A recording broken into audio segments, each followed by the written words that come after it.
pourquoi le président de la République a donné une sanction aussi faible pour des faits inqualifiables. Pourquoi il a même donné, couvert, gratifié une personne de 26 ans. Quels sont ses liens avec ce monsieur Benalla? Quelles sont les explications pour de tels avantages? On est très loin aujourd'hui de ce qu'il nous avait promis, c'est-à-dire une république exemplaire,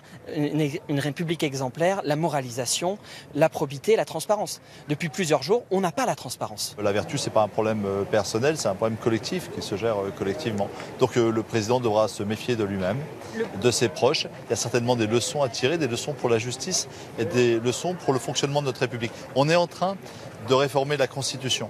Une des priorités serait de faire en sorte qu'il y ait des garde-fous dans notre pays. Je suis navré et profondément triste pour les forces de police, les forces de gendarmerie, pour tous ceux qui incarnent la sécurité, la justice dans notre pays.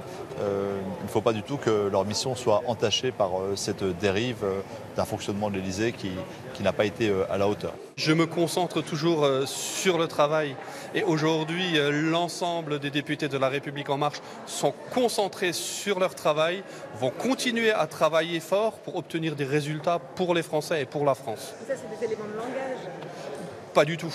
Vous irez voir mon histoire et vous verrez qu'au plus gros de la tempête, je continue à travailler et j'obtiens des résultats. Aujourd'hui, on se sert uniquement de ça pour entraver le travail du Parlement. Et ce n'est pas ça être constructif. Aujourd'hui, il faut laisser la représentation nationale continuer à réformer le pays. Les Français ont envie de réforme, les Français ont envie de reconstruction.